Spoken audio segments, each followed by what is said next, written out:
সভাপতি, মঞ্চে বাম কংগ্রেসের আমাদের নেতৃত্বরা, দীপশিতা, আমাদের রাজ্যের, আমাদের দেশের বাম ছাত্র যুব সহ গোটা দেশের ছাত্র যুবদের ভবিষ্যৎ প্রজন্মের আপোষহীন আস্থা অবিচল রাখে আদর্শের প্রতি। তাদের অন্যতম একজন সৈনিক, যে সামনে থাকে, লড়তে জানে, অন্যকে দিশা দেখাতে জানে, আমাদের শ্রীরামপুরের লোকসভার প্রার্থী। সভাটা এতক্ষণ চলার কথা নয়, কিন্তু চলছে। আমাকেও কিছুক্ষণ একটু বলতে হবে, কিন্তু যা প্রিশিডিউল ছিল তাতে সভাটা অনেক আগে শেষ হবার কথা। আমাদের পার্টির সম্পাদক, এই সভার সভাপতি দেবুদা আমাকে বললেন যে মীনাক্ষী, 4টায় সভা আছে, তুমি সকাল সকাল শ্রীরামপুর অফিসে ঢুকে যাবে। আমি সেই মতো ঠিক করেছি। গতকাল আসানসোল লোকসভা কেন্দ্রে ভোট দিয়েছি। তারপরে দেবুদা বলল, মীনাক্ষী 4টায় সভা হবে না, কিন্তু তুমি চলে আসতে পারো, সভাটা একটু দেরিতে হবে। তো বললাম, কেন দেবুদা?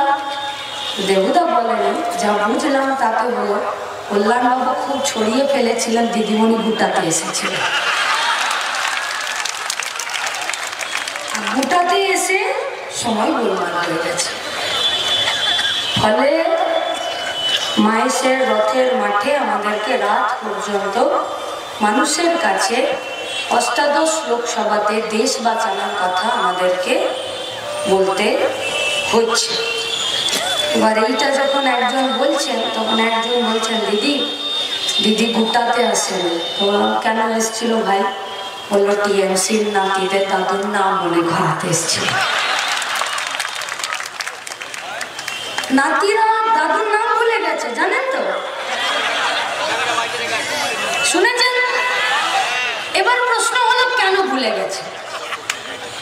কারণ মোহাম্মদ সেলিম যা ঘেঁটি ধরে দিয়েছে, নাতিদের দাদুর নাম মনে রাখা সম্ভব না।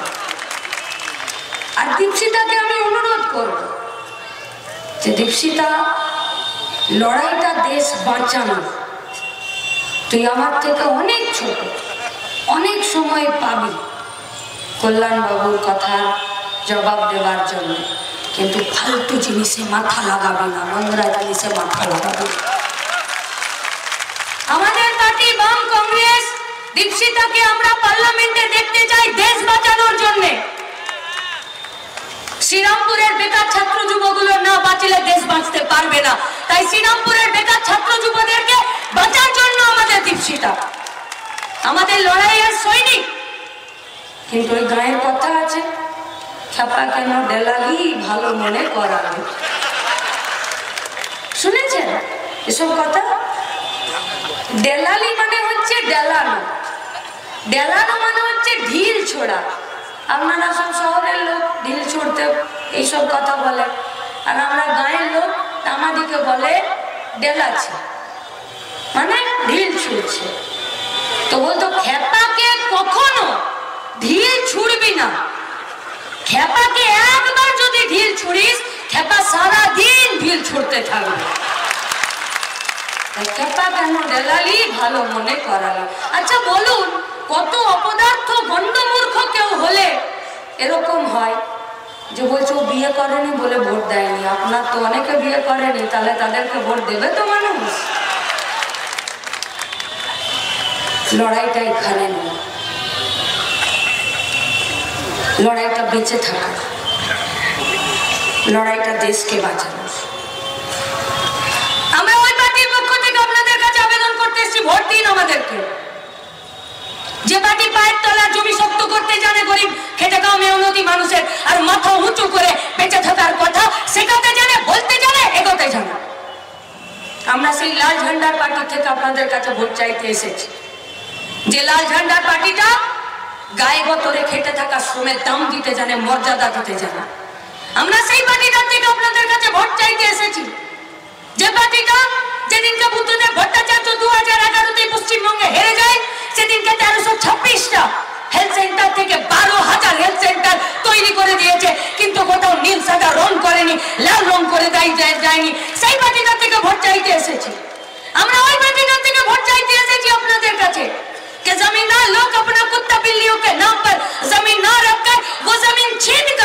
গরিব প্রান্তিক ক্ষেত মজুর চাষীদের হাতে বিলিয়ে দেওয়া, আর শুধু বিলিয়ে দেওয়া নয়, তাদের হাতে একটা কাগজ থামিয়ে দেওয়া যে কোনো বেটার দম নেই তোমার কাছ থেকে তোমার জমি কেড়ে নেবে। আমরা ওই পার্টি থেকে ভোট চাইতে এসেছি যে পার্টিরা 34 বছর পশ্চিমবঙ্গে একাধিক স্কুল, একাধিক কলেজ, একাধিক ইউনিভার্সিটি তৈরি করেছে, কিন্তু কারো বলার হিম্মত হয়নি যে এই স্কুলটা বন্ধ হয়ে যাবে আর পাশে মদের দোকানটা চালু করে দেবে। আমাদের পার্টিটা ওই পার্টি যে পার্টির পক্ষ থেকে আমরা আপনাদের কাছে গর্বের সাথে ভোট চাইতে এসেছি যে 5 কিলোমিটারের মধ্যে কোনো যদি প্রাইমারি স্কুলে কোনো বাচ্চাকে ভর্তি না নিয়েছে তো শিক্ষামন্ত্রী ডিআই কে, এসআই কে, জনপ্রতিনিধিকে ডেকে হুইপ জারি করে দিয়েছে 5 কিলোমিটারের মধ্যে কোনো স্কুলে যদি কোনো বাচ্চা ভর্তি না হয়, ফেরত গেছে, তো সেই স্কুলের হেডমাস্টার থেকে ডিআই পর্যন্ত শোকজ হবে। আর আজ 8000 स्कूल का गेटों पर ताला लगाकर आज 21,000 दारू का दुकान दिया जाता है। कभी कभी समझ में नहीं आता है कि सरकार है या दारू का दुकानदार है। আমরা ওই পার্টিটার থেকে ভোট চাইতে এসেছি যে পার্টিটা এই পশ্চিমবঙ্গে কৃষির ভিতের উপরে দাঁড়িয়ে শিল্পের দিকে তাকিয়ে ছিল। আমরা ওই পার্টিটার থেকে ভোট চাইতে এসেছি যে পার্টিটা তাপবিদ্যুৎ কারখানা, জলবিদ্যুৎ কারখানা, বক্রেশ্বর, মেজিয়াস, সাঁওতালডি থেকে শুরু করে এই গোটা এলাকায়, কাটোয়া থেকে এই গোটা রাজ্য জুড়ে একটা শিল্পের লহর দৌড়া দিয়া থা। আমরা ওই পার্টিটার থেকে ভোট চাইতে এসেছি যে পার্টিটা একাধিক কারখানা, ছোট মাঝারি কারখানা, একাধিক জায়গাতে সেক্টর 5 থেকে শুরু করে বিজ্ঞান প্রযুক্তির উন্নতির জন্য নিজেদের বোধ বুদ্ধির পরিচয় দিয়েছে। আজ তো পশ্চিমবঙ্গে বিজ্ঞানের মানে পাল্টে গেছে। ক্লাস 8-এর লাস্ট চ্যাপ্টারে দেখাচ্ছে দিদিমণি ধামাধুরে সিঙ্গুরে সর্ষের বীজ ছড়াচ্ছে। বাচ্চাগুলো বলছে দিদি এ তো আমাদের মুখ্যমন্ত্রী। আজ না 6-7 বছর আগে যখন ওখানে ছিলাম পেশাতে, বললাম হ্যাঁ বাবা। বলছে দিদি বুঝতে পারছি না, আপনি বলেন এই চাষের জন্য এই প্রয়োজনীয় শর্ত, ওই চাষের জন্য প্রয়োজনীয় শর্ত, কিন্তু আজ আপনাকে শেখাতে হবে সর্ষের বীজ ফলালে কি করে ধান উৎপাদন হয়। পাল্টে যাচ্ছে সব। হুগলি কিন্তু প্রচুর পেয়েছে, প্রচুর। কুন্তল পেয়েছে, শান্তনু পেয়েছে, কল্যাণবাবু পেয়েছে, আবার নতুন করে রচনা ব্যানার্জিও পেয়েছে। একজন গরুর দুধে সোনা খুঁজছেন, একজন সর্ষের বীজে ধান, আর একজন ধোঁয়াতে কারখানা। ভোট হবে? পেটের খিদে বুঝবে? সৎপথে রোজগার করার জন্য, মাথা উঁচু করে বেঁচে থাকার জন্য একটা রোজগারের জায়গা পাবো? এসব জোকারিতে এটা রাজনীতি হচ্ছে। কি করতে চাইছেন? কোন পশ্চিমবঙ্গ, কোন ভারতবর্ষের জন্য আমরা লড়তে চাইছি? হ্যাঁ, আমরা এক কথাই বলেছি, দেশের সংবিধান বাঁচানোর জন্য আমাদের ভোট। দেশের সংবিধান না বাঁচলে গণতন্ত্র বাঁচবে না, গণতন্ত্র না বাঁচলে কখনোই ধর্মনিরপেক্ষতা বাঁচে না। কত পীড়িত বলুন গণতন্ত্র বাঁচানোর। পঞ্চায়েতের ভোটটা লুট করে জিজ্ঞেস করুন না তৃণমূলের লোকগুলোকে যে বাবা জোড়হাত করে কেন আসছিস? বুকের পাটা থাকে তো যা ভোটটা লুট করে দেখা পঞ্চায়েতের মতো। কেন চাইতে আসছে ভোট? কি কিসের প্রয়োজন? কে বাঁচাবে দিল্লিতে, পার্লামেন্টে देश का संविधान, देश का डेमोक्रेसी, देश का सेकुलरिज्म कौन बचाएगा?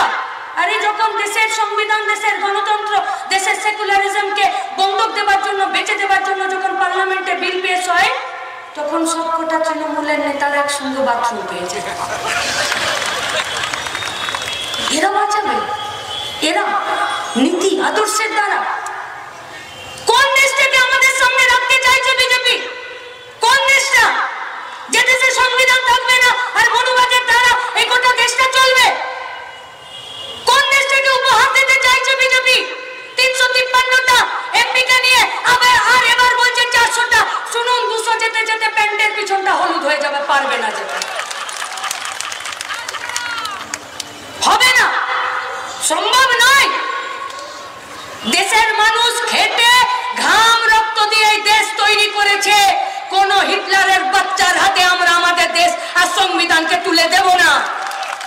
দেশের মানুষের প্রতি বিশ্বাস রাখুন, পাড়ার মানুষের প্রতি বিশ্বাস রাখুন। কনফিডেন্স রাখুন। আমরা জানি না আসানসোলে কি রেজাল্ট হবে, কিন্তু গুণগত পরিবর্তন ঘটেছে। ভোটের দিন আমরা দেখেছি যাদের রাজনীতির সঙ্গে কোনো দূর দূরান্ত পর্যন্ত লেনা দেনা নেই, তারা বামপন্থী বুথে এসে ভোটের জন্য নিজেরা দাঁড়িয়ে থেকে ভোট করিয়েছে। এটা আমাদের উপলব্ধি। তাই মানুষের প্রতি বিশ্বাস রাখুন আর নিজেদের প্রতি কনফিডেंस রাখুন। ये कौन सा देश का छवि हम लोगों को दिखाना चाहते हैं ये लोग? হিন্দুর নামে, ধর্মের নামে, এক জাতি, এক ভাষা, এক রাষ্ট্রের একটা ছবি দেখিয়ে যে দেশে আমাদের মায়েদেরকে ন্যাংটো করে হাঁটানো হয়। আর যখন আমার মাকে উলঙ্গ করে ন্যাংটো করে হাঁটানো হয়, তখন আমার মায়ের ছেলেরা তার ভিডিও করে। এই দেশের ছবি দেখাতে চাইছে বিজেপি আমাদেরকে। বিজেপি কোন দেশের ছবি দেখাতে চাইছে? যে দেশে মায়ের ধর্ম শুধু মুসলমান হয়ে গেলে তার পেট থেকে, পেট মানে এমনি পেট নয়, পেট মানে একটা ফোলা পেট, 9 মাসের পোয়াতি পেট, সেই পেট থেকে বাচ্চাটাকে ত্রিশূলের আগায় বের করে নিয়ে আর পাড়ায় পাড়ায় মিছিল করতে শেখায়। কে বানালো জানোয়ার এই ছেলেগুলোকে? কোন দেশের ছবি দেখাতে চাইছে বিজেপি? जिस देश में अमीरों का कर्ज माफी होता है और हर दिन 35টা করে কৃষক শুধুমাত্র দেনার দায়ে সুইসাইড করবে। কোন দেশের ছবি দেখাতে চাইছে বিজেপি? যে দেশে শুধুমাত্র মাটা ধর্ম মুসলমান বলে একটা পোয়াতি মাকে, তার বাচ্চাটাকে তার হাত থেকে ছাড়িয়ে পাথরে আছাড় মেরে মেরে ফেলে, ওই পেট ফোলা পোয়াতি মাটাকেও রেপ করতে শেখায়। কোন দেশের ছবি আঁকতে চাইছে বিজেপি? রাজনৈতিক হিন্দুত্বের নামে যে দেশে একজন মাস্টার মশাই তার সমস্ত যৌক্তিকতা, এথিক্স, তার জ্ঞান, তার বোধ, তার শিক্ষা, তার মমত্ব, সমাজ গড়ার কারিগর সবকিছু ভুলে গিয়ে শুধু বাচ্চাটার জাত ছিল নিচু, আর ওর শুধু জাতের গরম দেখে বাচ্চাটা আপনার কলসি থেকে জল খেয়েছে বলে পিটিয়ে মেরে ফেলবেন। এই দেশের ছবি আঁকতে চাইছে বিজেপি। বিজেপি এই দেশের ছবি আঁকতে চাইছে যে দেশে রেল থাকবে না, যে দেশে বিএসএনএল থাকবে না, যে দেশে কলিয়ারি থাকবে না, যে দেশে প্রতি বছর 100 দিনের কাজের টাকার বরাদ্দ কমে যাবে, যে দেশে आईसीडीएस চলবে না। पढ़ेगा इंडिया तभी तो पढ़ेगा इंडिया, लेकिन कौन पढ़ेगा इंडिया में? जिसका बाप के जेब में पैसा, बस वही पढ़ेगा इंडिया में। कौन पढ़ेगा इंडिया में? गरीबों का बच्चा, दलितों का बच्चा, नीचू कास्ट का बच्चा, लड़का लड़की, वो पढ़ सकेगा इंडिया में? কোথায় কেন্দ্রীয় বিদ্যালয়? কোথায় রিসার্চের জন্য টাকা?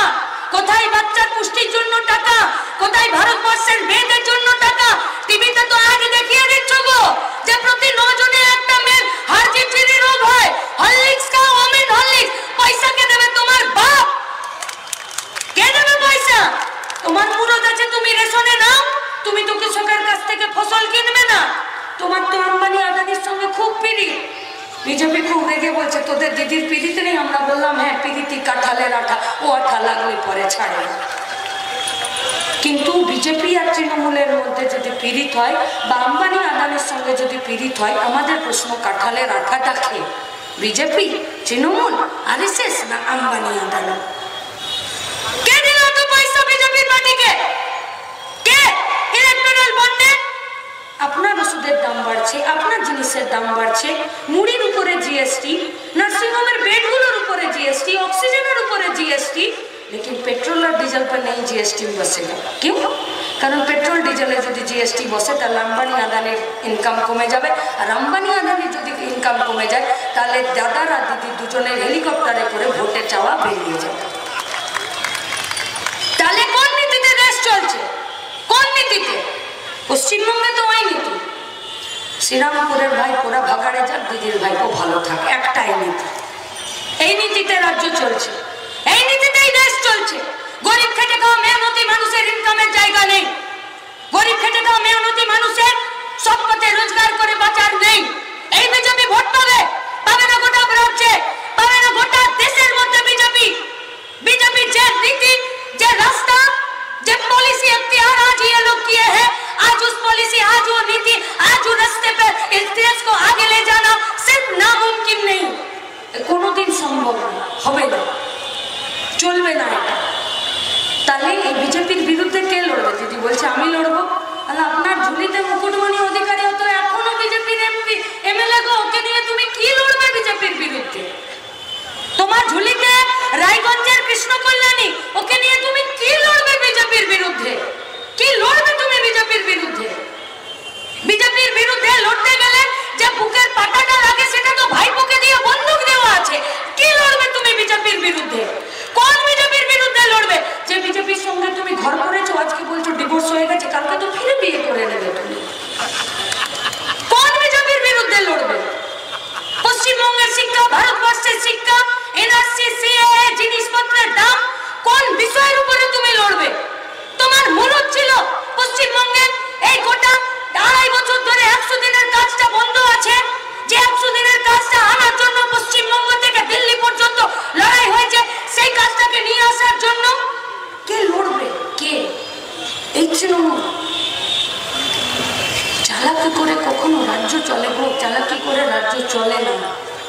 চালাকি করছে পশ্চিমবঙ্গের তৃণমূল কংগ্রেসের সরকারটা। কেন জানেন? প্রতিদিন পায়ের নিচের থেকে জমি চলে যাচ্ছে, নইলে এত গুন্ডা, এত পয়সা, এত মিডিয়া, এত প্রচার, এত পুলিশ, এত ভিডিও, সবাই মিলে একসাথে থেকেও তবু তৃণমূল প্রতিদিন হাত পা কাঁপছে, নার্ভের রোগ হয়ে যাচ্ছে। রাস্তায় ঘাটে বিটে যেখানে যা পাচ্ছে পাগলা কুকুরের মতন সব খাও খাও খাও খাও করছে চারিদিকে। শ্রীরামপুর দেখলে তো মনে হয় যেন জলাতঙ্ক রোগটা এখানে বেশি হয়েছে।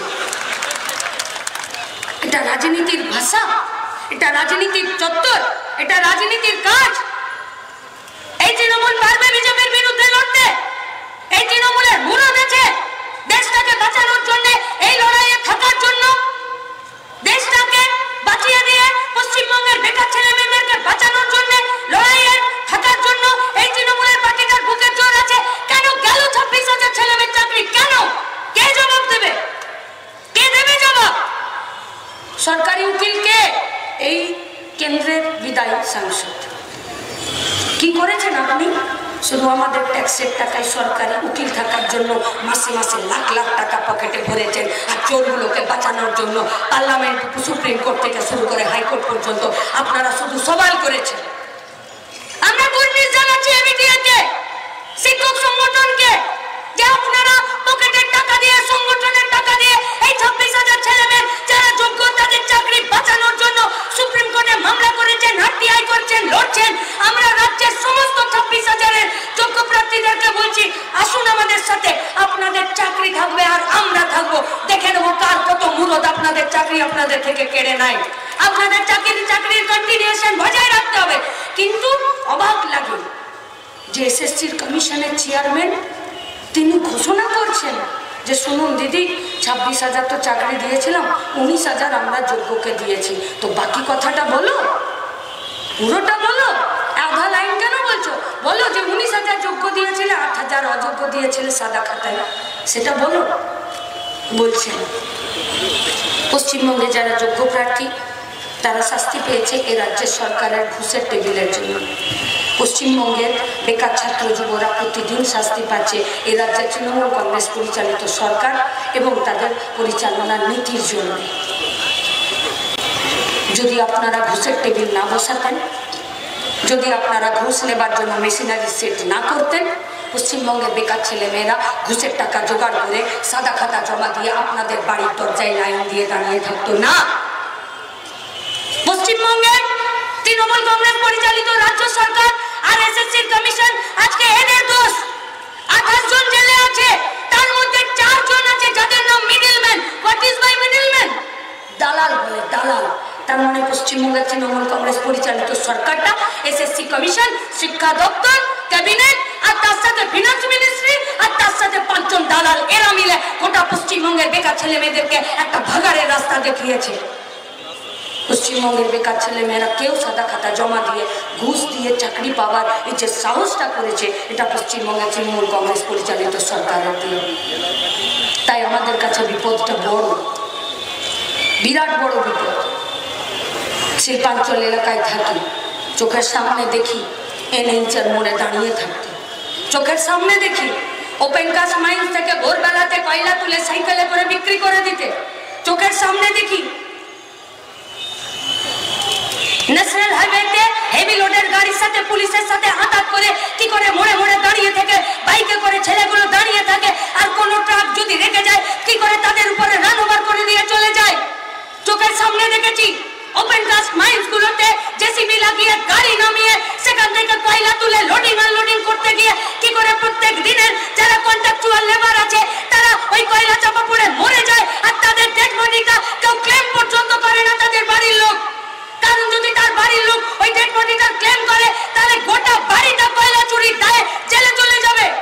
চোখের সামনে দেখি কি করে ঝাড়খণ্ড বর্ডার থেকে গাঁজা চরস হেরোইন চলে আসে আর জুয়াতে সাতটাতে কাজ করে তারা। কিন্তু আজকে পশ্চিমবঙ্গের বেকার ছেলে মেয়েরা কেন রাস্তায় দাঁড়িয়ে বাইক নিয়ে হেভি লোডের গাড়ি পার করে দিয়ে পুলিশের সাথে টাকার পয়সা তারা ব্যবসা করছে?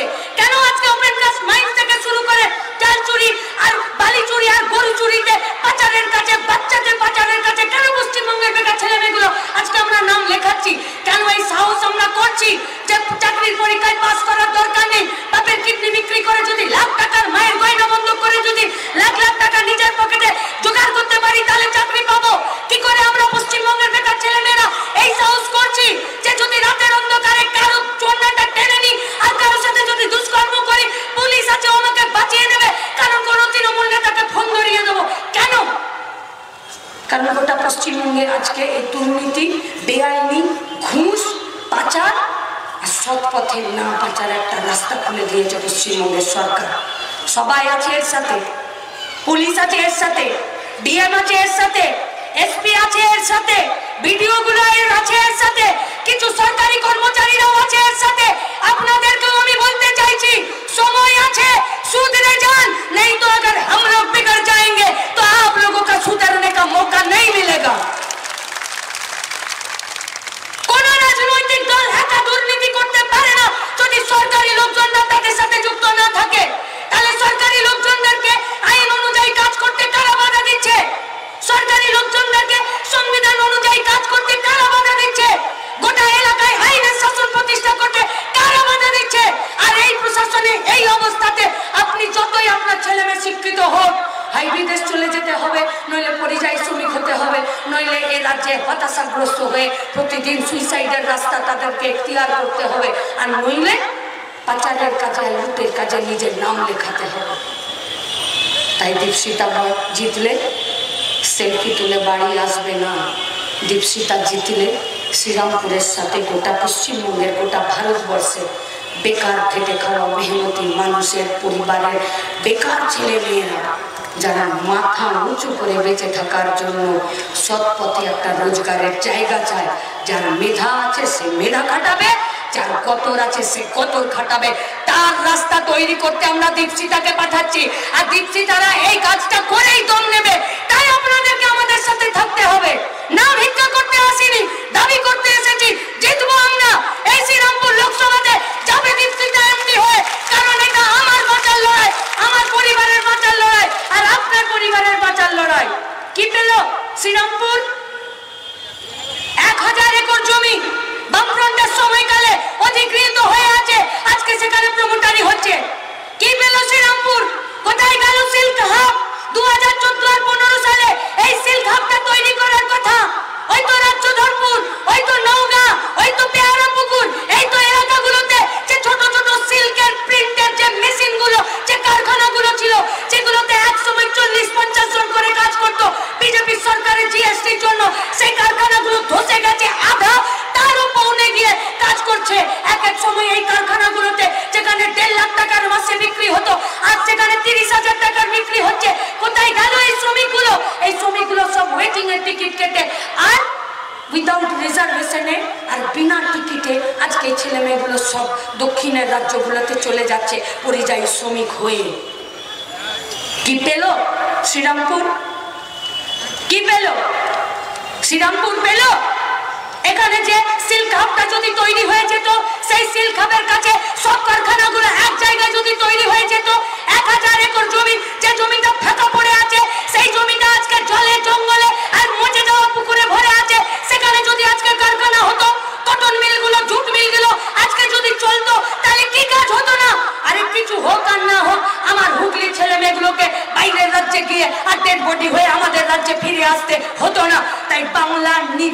খুনের রাজত্বে বাংলার ছেলেদের আজ শ্মশান ঘাটে আর জানাজাতে যাওয়া ছাড়া কোনো উপায় নেই। তারই বাংলার মেয়েকে হারাতে হবে। আর আমরা আপনাদেরকে কথা দিচ্ছি, শুনুন, 23-এ আমরা পুলিশ আর বিডিওর দমে ভোট লড়িনি, নিজেদের কোমরের জোরে ভোট লড়েছি। পুলিশের ছাতা আছে, ঠিক করে নিন। ছাতা আপনার একটাই, যদি নিজের মাথায় ধরেন আপনার মাথা বাঁচবে, যদি তৃণমূলের মাথায় ধরেন আপনার মাথার দায়িত্ব আমাদের নয়। তাই গোটা রাজ্যের পরিযায়ী শ্রমিক যাদের রক্ত ঘাম এই রাজ্যে থেকে এই রাজ্যকে গঠন করার জন্য, এই রাজ্যের ব্যবসা, এই রাজ্যের বাজার, এই রাজ্যের শিল্প, এই রাজ্যের শিক্ষা, এই রাজ্যের কালচারকে গড়ে তোলার কথা ছিল, আজকে গাঁয়ের পর গ্রাম শূন্য হয়ে গেছে। শহরে 100 দিনের কাজ নেই। দীপশিতারা দিল্লি যাবে আর শহরে 100 দিনের কাজ নিয়ে আসবে। এইটা আমাদের লড়াই, আমাদের লড়াই মা বোনেদের মান ইজ্জতের জন্য, আমাদের লড়াই। কে কোথায় বলছে আমার বাড়ি নেই, ঘর নেই, দোর নেই। দেখলাম, বললাম যে তুমি যে ভাড়া দিয়ে থাকো বাড়িতে, সেই বাড়িটার ভাড়া কত সেটা তো লিখতে হতো, নাকি পিসির ভাইকে বলে সেটাও বাদ চলে গেল। আর তুমি যদি শুধুমাত্র লিপস এন্ড বাউন্সের কারখানার মালিক হও কোম্পানির, তাহলে তোমার চাকরগুলো তো সব জেল খাটছে। মালিকের জেল কবে হবে? কবে হবে মালিকের জেল? কি চাইছেন আপনারা? কাদেরকে মাথা উঁচু করে বাঁচার জন্য কাদের পিঠে হাত রাখছেন? আমি খুব অন্তর থেকে ভয় পেয়ে নিজের পাড়া, নিজের পরিবার, নিজের গ্রামে, পাড়ার মোড়ের, গায়ের মোড়ের স্কুলে বাচ্চা মেয়েগুলোর দিকে তাকিয়ে একজন নাগরিক হিসাবে ভয় পেয়ে সাহসের সাথে আপনাদের কাছে আমার শেষ কথা আপনাদেরকে বলতে চাই। আমাকে যদি এই সবার পরে দেবতা বলে নাকি তুমি যে রাজ্য অফিস ফিরে যাও, আমি যদি হাওড়াতে নেমে আর যদি আমি বাস না পাই রাতের অন্ধকারে, হাওড়া থেকে আমি যদি রাজ্য অফিস যেতে চাই, তো তৃণমূলের কোনো ছেলে ছোকরা থাকবে যে আমাকে দেখে হয়তো সিটি মারতে পারে। কারো একটু বুকের পাটা বেশি থাকবে, সে হয়তো আমাকে দেখে একটা চতুর হিন্দি গান গাইতে পারে, কারণ কল্যাণের চেলার তো আর অভাব নেই। কারো বুকের পাটা আরো একটু বেশি হবে তো আমার অন্যটা ধরে টান দিতে পারে। কারো মাথায় তৃণমূল আর পুলিশের ছাতা থাকবে, তো কাটোয়ার ওই বিধবা মাটার মতন আমাকে ঝোপের মধ্যে নিয়ে গিয়ে কেউ কুকৃতিও করতে পারে। কিন্তু সবটা রাতের অন্ধকারে এবং ঝোপের আড়ালে আজ পশ্চিমবঙ্গের মাটিতে এরকম একটা পরিস্থিতি এসেছে, যে পরিস্থিতিতে আমি যদি আমার বাড়ির বাপের সাথে, মায়ের সাথে, স্বামীর সাথে, ভাইয়ের সাথে, বেটার সাথে রাতের বেলা ঘর গৃহস্থে একসাথে রাতের ভাতটা খেতে বসি, তো পাড়াতে ঢুকে, ঘরে ঢুকে আমার বাড়ির দরজা নক করে তৃণমূলের ছেলে এসে আমার বাপের সামনে বলে যাচ্ছে তোমার ডাবল মেয়েটাকে রাত 12টায় পার্টি অফিস পাঠিয়ে দেবে। আমার বাপের হিম্মত হচ্ছে না ভাতের থালাটা ছুঁড়ে দিয়ে 1 লাফে উঠে গিয়ে তৃণমূলের ছেলেটার কলারটা ধরে ওকে 2 ঝাপড় দেওয়া, যে তোর এত দম কি করে হয় আমার বাড়িতে ঢুকে আমার মেয়েটাকে ডাকিস। অসহায়তা, দুর্বলতা, চাপ, মাথা নিচু, নিজের মেরুদণ্ডটা সোজা করতে আমার বাপ ভাইয়েরা, আমার পরিবারের লোকরা কেন করতে পারছে না, আজকে এটা ভাবার দিন আপনাদের এসেছে। पश्चिमबंग में जब तक लाल झंडा था किसी माई का लाल का हिम्मत नहीं था हम लोगों का घर का बेटियों की तरफ आंख এই আপনাদের কাছে আমাদের আবেদন, আমরা চাই শ্রীরামপুরের সেল ঘাটটা হোক, আমরা চাই জুট মিলগুলো যেগুলো বন্ধ হয়ে গেছে সেগুলোতে আবার ধোঁয়া বেরোক, আমরা চাই এই হুগলি জেলা থেকে, শ্রীরামপুর থেকে যাতে একটা ছেলেকে নিজের ইচ্ছের বিরুদ্ধে পরিযায়ী শ্রমিক হতে বাইরে না যেতে হয়। পশ্চিমবঙ্গের মাটিতে আমাদের মা বোনেরা মাথা উঁচু করে বাঁচুক। আমরা চাই আমাদের সবকটা স্কুলের তালা খুলুক, আর সেই স্কুলে লেখাপড়া করার জন্য আমাদের ট্যাক্সের টাকাই সরকারকে বরাদ্দ করতে হবে। আমরা চাই আমাদের রক্ত ঘামে যে তাপবিদ্যুৎ কারখানাগুলো তৈরি হয়েছে তার দামে বাড়তি দাম বসিয়ে সরকার নিজে আহা উহু করবে, আর গরিব খেটে খাওয়া মানুষ নিজের প্রতি শাসন ব্যবস্থা ফিরে বাঁচুক। আর এগুলো তখনই বাঁচবে আমাদের ভোট, আমাদের লড়াই শুধুমাত্র বিদায়ী সাংসদকে টাইট দেওয়ার জন্য নয়। আমাদের লড়াই এখানকার কোন বিডিওকে, কোন থানার ওসিকে, এখানকার কোন ডিএম, কোন एसपी के तादेरके टाइट देवार नয়। जिस बाप का दम पर ये लोग उछल कूद कर रहा है, उस बाप को टाइट देने के लिए ये लड़ाई है हम लोगों का। और उधर बाप रक्त को टाइट होवे তখন লাল ঝান্ডার সৈনিকরা পার্লামেন্টের ভেতরে জান কবুল লড়াই করবে। কথা দিচ্ছি আপনাদেরকে, জিতিয়ে দিন দীপশিতাকে 26-এ কথা রাখবো, এই সরকারকে প্যাক করে পশ্চিমবঙ্গ থেকে বের করে দেব। আর সেদিনকে গোটা পশ্চিমবঙ্গের বেকার ছেলে মেয়েরা মাথা উঁচু করে বাঁচবে। এই পশ্চিমবঙ্গের মানুষ নিজের অধিকারে বাঁচবে। তাই নিজের অধিকারকে বাঁচানোর জন্য, রাজ্যকে বাঁচানোর জন্য, দেশকে বাঁচানোর জন্য আসুন দীপশিতাকে জেতানোর মাধ্যমে গোটা পশ্চিমবঙ্গের গরিব খেটে খাওয়া মেহনতি মানুষের কাছে একটা স্বচ্ছতার, একটা সুস্থতার, একটা সংস্কৃতির এবং একটা দেশের রাস্তা তৈরি করে দেবার জন্য যে কটা দিন আছি আমরা একসাথে রাস্তায় থাকবো। ইনকালাব জিন্দাবাদ।